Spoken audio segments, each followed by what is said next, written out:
Praise the Lord! Praise the Lord! Ang pinakamataas sa pagpupuri, pagluwalhati pagdarakilan ng paparangal ay tayong sa ating pinakamamahal na Jesus ko lamang. Doble pong pagkala sa ating pong parents in the Lord, sa lahat po ng mga ginagamit sa banal na ubusan natin pong pinakamamahal ng Panginoong Jesus, ang ating pong mga beloved children.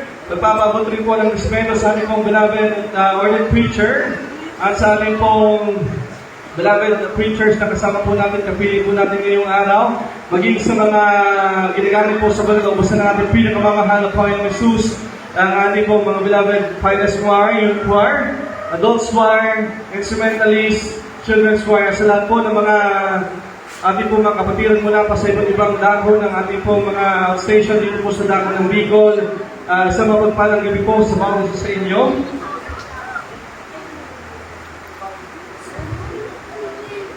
Kami po ang Jesus Finest Generation Choir. Sa gabi ito nais po namin magbahagi ng isang maikling palabas. Isang simpleng kwento na sana ay maging paalala at kapulutan ng aral ng bawat isa sa atin mga minamahal. Ito po ay kwento patungkol sa pananampalataya.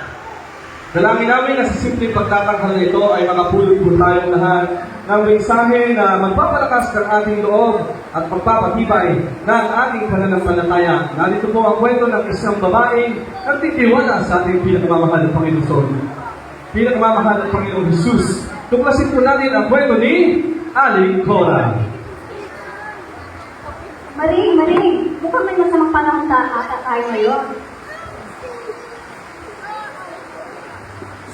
Bakit masamang panahon ngayon?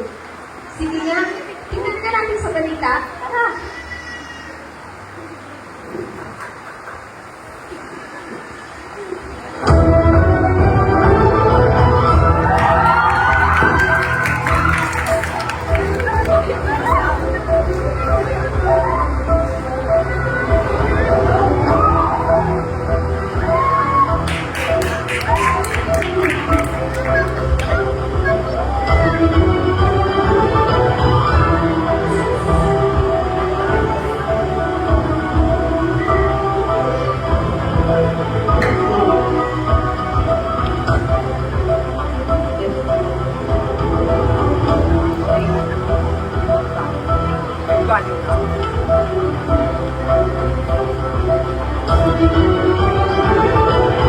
Magandang gabi, Pilipinas.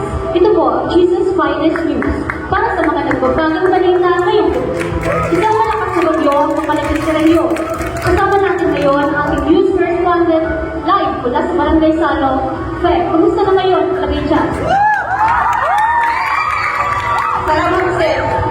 Sa mga sandaling ito na pumbisa na ang pakong ng malakas na ulan, dito sa dako ng barangay ng Salo, ang mga residente ay naabusahan na agarang lumipas sa malapit at ligtas na lugar dahil anumang oras posibleng tumaas ang tubig. At ang mga kinauulan ay nakakabay na sa sandaling ito. Ang lamang pagmulat sa sandaling ito, Mga kababayan, para sa mga daging informasyon, manatiling nakatutok sa Jesus Finest News. Magandang gabi.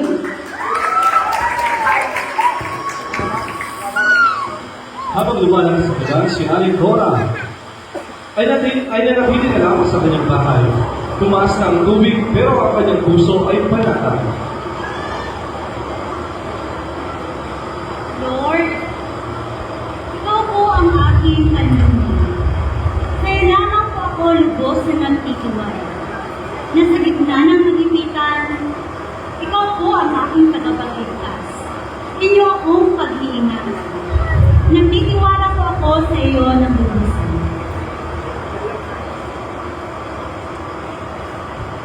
Sa mga sumunod pang oras, lumalalim na ang tubig. Nagsisiligas na ang mga kapitbahay ni Aling Cora, pero siya patuloy na naghantay sa kanyang bahay. Cora! Cora! Halika na! Kailangan na natin lumigas. Mataas na ang tubig. Nakahanda na ang harap nakahanda na sa simbahan. Doon na tayo mag-evacuate. Halika na! Sumama ka na sa akin. Hay naku, Maring! Ano ka ba? Hindi ka na nasanay sa panahon natin dito sa Bicol. Ako, hindi ko na kailangan pang lumikas. Nanalangin na ako kay Lord. At alam ko, hindi na ako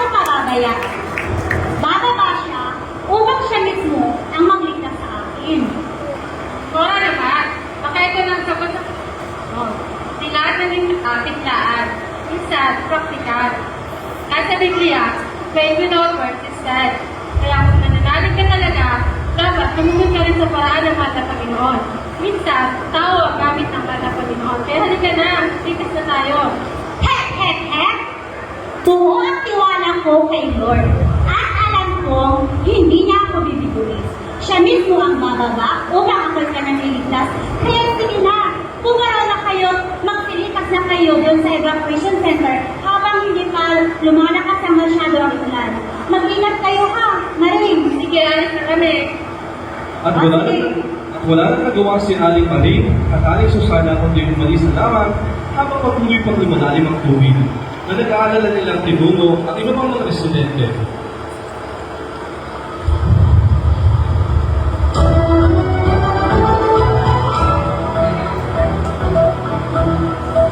Nagbabalik ang Jesus Finest Schools. Sir, kamusta na kayo? Nakalagay dyan. Salamat, sis. Sa mga sandali ito talaga, grabe na ang lakas ng ulan at ang tubig. At ang tubig ay umabot sa hanggang dito. Kailangan natin ng tubig na. At delikado na talaga ang sitwasyon. Balik sa'yo, sis. Maraming salamat, Fer.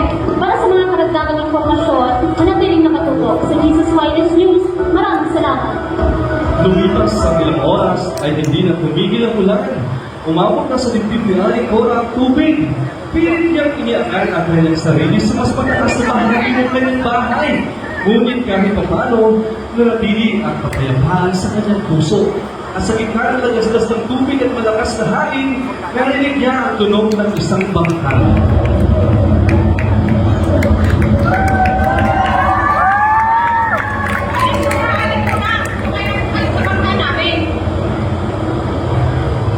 Galing na dito si Maring at si Susana.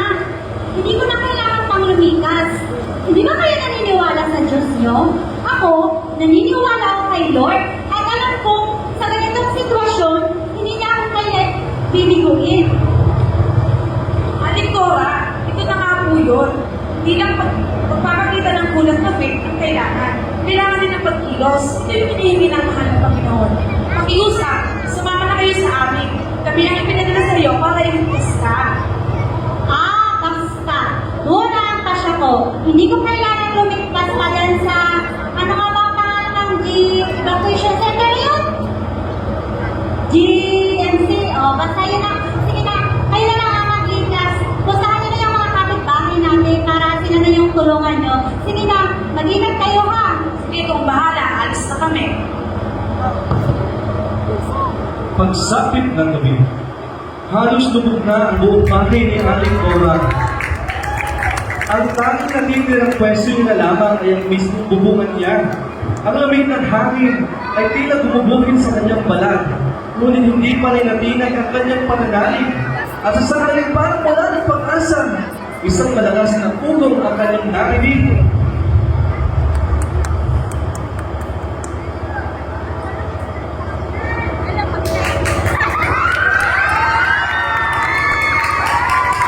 Kami na ang Unidas Union, may tawag mo dyan? Meron ka ba? Aling Cora, kami na ang Unidas Union, mataas na ang tubig at hindi lang sa ang tataas pa. Dahil patuloy mo rin ang pagulan. Kumapit ka na po sa lumig. Maraming salamat na lang. Pero hindi na kailangan. Malaki ang tiwala ko kay Lord at alam ko hindi niya ako bibiguin. Aling Cora, baka inaasahan ng tulong na galing sa Diyos ay iba sa darating. Alam ko may pananampalataya ka sa Kanya. Ngunit ang pananampalataya na walang gawa ay patay ng pananampalataya. Kaya ito na po yung lumig. Kumapit ka na po. Hindi!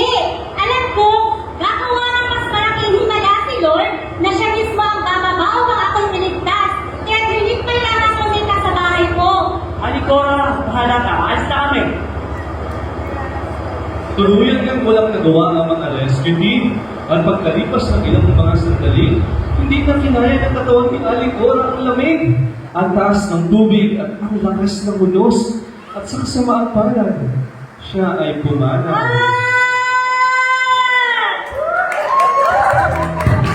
At sa isang iglap, nakita na lang ni Aling Cora ang kanyang sarili na nasa harap ng trono ng mahal ng Panginoon.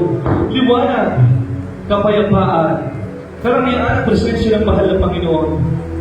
Yan ang kanyang nadama. Subalit, may nabigat siyang tanong at kanya itong sinabi sa mahal na Panginoon. Lord, bakit po gano'n? Bakit mo po ako pinaglalaan? Ang mga anak po na nanalig sa iyo, tutulungan mo. Ngayon, bakit po gano'n, Lord? Nung kailangan ko na, nung tumawag po ako sa iyo, nasan yung sagot mo? Nanalangin naman po ako. Nanapalataya naman po ako ng buong puso. Pero bakit po gano'n, Lord? Bakit niyo sagot yung panalangin ko? Sabi ko, bumaba kayo para kayo po mismo ang ililigtas sa akin. Pero bakit po gano'n? Anak, hindi lang isang beses kitang sinagot kundi tatlo. Una, ipinadala ko ang kapitbahay mo na hindi pa mataas ang tubig. Pangalawa, nagpadala ako ng bangka na tumataas na ang baha. Pangatlo, nagpadala ako ng sasakyang panghimpapawid para iligtas ka nung nasa bubong ka na. 3 beses kitang sinagip. 3 beses kong tinugon ang iyong mga panalangin. Ngunit, 3 beses muli na kong pinanggilan. Hindi kita pinabayaan. Hindi mo lang tinignan ang tulong na ipinadala ko. Lord, hindi ko po manawagan. Hindi ko po maintindihan. Hindi ko po nalaman. Akala ko po, nag-advance ka. Akala ko po, isang milagro. Isang milagro na mismo ikaw ang papa. Para iligtas ako dun sa bagyo. Sa walang kasabit ni Lord. Pero bakit po gano'n? Anak, ang tunay na pananampalataya ay hindi lang paniniwala. Kapag nanalangin ka, hindi ibig sabihin na wala ka nang gagawin. Oo, mahalaga ang tiwala mo sa akin at batid ko riyan. Pero ang pananampalataya na totoo ay may kasamang pagtugon at pagkilos. Hindi sapat ang maghintay ng milagro kung ayaw mong tanggapin ang tulong na ibinigay ko. Nagpadala ako ng mga tao para sa ka. Nagpadala ako ng paraan. Paulit-ulit, pero tinanggihan mo. Dahil may naisip kang ibang paraan ng paglilitas. Anak, ang pananampalatayang walang gawa ay tulad ng barkong walang sagwan. Kahit anong sigaw mo na makarating sa pampang, hindi ka uusad kung ayaw mong igalaw ang mga kamay mo. Kailanman ay hindi kita iniwan. Hindi ako nagkulang. Pero minsan, ang sagot ko ay hindi ayon sa inaasahan mo. At ang tunay na pananampalataya ay marunong kumilala at tumanggap sa tugon ko. Kahit iba pa ang inaasahan mo. Mga minamahal, Patawad po. mga minamahal, madalas tayong nananalangin at humingi ng tulong sa Panginoon. At dahil alam natin mapagkalinga ang mahal na Panginoon, nag-aabang tayo ng tugon. Pero minsan, may hinahanap tayong partikular na paraan ng pagsagot. Isang eksaktong sitwasyon, isang eksaktong mirakulo, isang eksaktong paraan ng tulong. At dahil sobrang partikular ang inaasahan natin, hindi namin napapansin na sumagot na palang mahal ng Panginoon, ngunit sa ibang paraan. Katulad ng mga talata sa Biblia, makikita na ang tunay na pananampalataya ay hindi lamang sa isang bagay na pinaniniwalaan, kundi isang buhay na pananampalataya na ipinapakita sa pamagitan ng mga gawa.